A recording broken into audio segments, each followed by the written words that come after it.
The MCU just hit the reset button with a summer blockbuster that actually lands. The Thunderbolts follows a ragtag team of morally gray super agents pulled together by Valentina Allegra de Fonte for a covert mission involving the Sentry, a force that pushes the team to the limits emotionally and physically.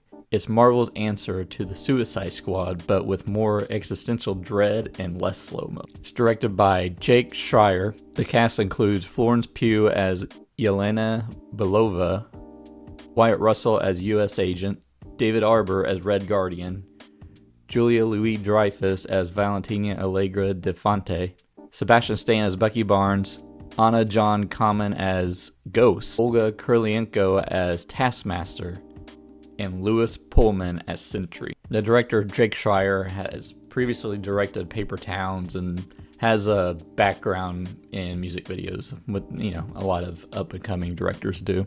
Sentry has another side to him called The Void, which his design's really cool, very simplistic. It's just him, just a black void with these beady, glowing eyes, and it's inspired by minimalist horror. It's like a nod to the Nothing from the Never-Ending Story.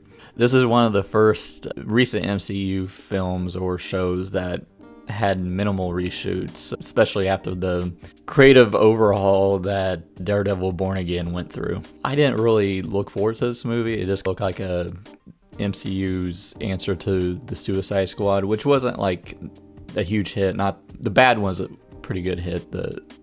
The good one by James Gunn was not a hit at all. But all the leads have really great chemistry with Pullman, Russell, Pugh, and Harbour. They just all click together and they all bounce off each other perfectly. Julia Louis-Dreyfus plays a sinister bitch like no one else, and I hope she's in the MCU for a long time. She's like a chaotic, evil Nick Fury, which I didn't know we needed.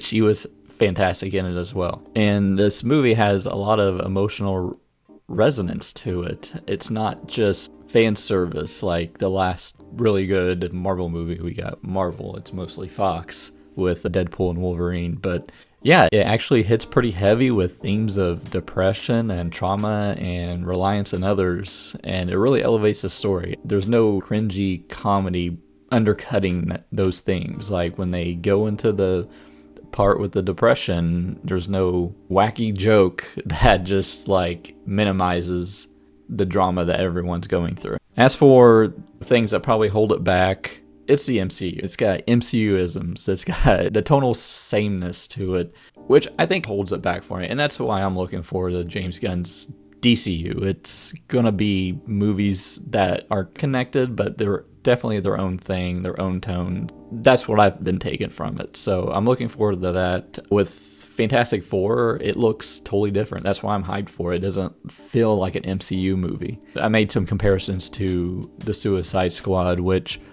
James Gunn's version, it doesn't go as hard as it doesn't kill off like half the team, but there are stakes to it, especially in the first part of it, which I'll probably go into in the spoiler section. You have to have a spoiler section in MCU review. And, there, especially in some of the fight scenes, there's some really good choreography and action scenes, but there's some scenes, especially with the fight with the Sentry, it's obvious CGI.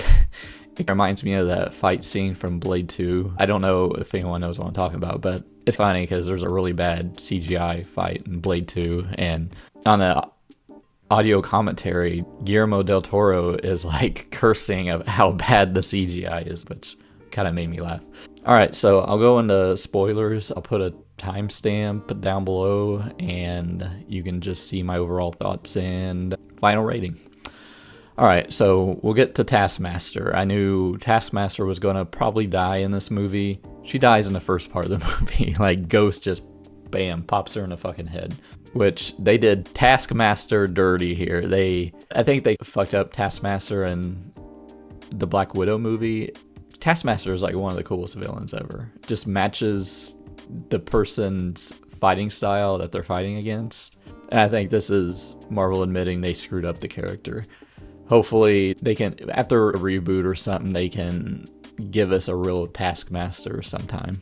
And the post-credit scene with the Fantastic Four ship coming from space or another dimension or whatever. It got people hyped. Like, people went gasp, like audibly gasp, even though we saw the trailer before the movie. But does it give away the ending to the Fantastic Four? My go-to theory at the end of the movie is that Galactus is going to win and eat their planet, and they're going to be refugees from another dimension. And this kind of goes in line with that, but I guess we'll see. The Asterisk and the Thunderbolts, my guess is like they're going to be called the Dark Avengers. They're actually called the New Avengers. So leading up into the next 2 Avenger movies, we're going to have at least 2 teams of Avengers. We're going to have Sam Wilson, Captain America's Avengers, and the New Avengers. And maybe we'll have somewhere in there the Young Avengers. Sounds like an interesting dynamic, but I think Doctor Doom's just going to destroy everybody. We're going to get Battle World and Secret Wars. Also, I guess this is a spoiler, but the third act is non-traditional MCU third act. Yeah, there's explosions of fighting and stuff, but he sucks everyone into the void, and they go into their own depression rooms where they're reliving their worst moment from their past. And yeah, I really liked it. It's pretty inventive. They had a goofy part in it that didn't really land for me. You know, it reminded me of A Nightmare on Elm Street. It's like dream, surreal, kind of brutal. But my overall score for the Thunderbolts Asterisk is a 4 out of 5. I thought it was a really good start to the summer blockbuster season. I don't think it's quite a classic, but it's gritty, emotional, promising sign for the MCU kind of recalibrating. If Daredevil Born Again in this movie are any sign, then, you know, Marvel might be course correcting. A lot of the actors are great. There's a lot of good chemistry. I look forward to seeing the New Avengers in a part of the New Avengers movie. I don't think it's going to last that long, but yeah, it's got me hyped for the upcoming Avengers movies and Fantastic Four especially. Marvel Studios Thunderbolts. But what did you think of Thunderbolts? Let me know down in the comments below. Make sure to hit like. It really helps small channels like this. Subscribe if you want to see more movie reviews, and I'll see you later. Bye.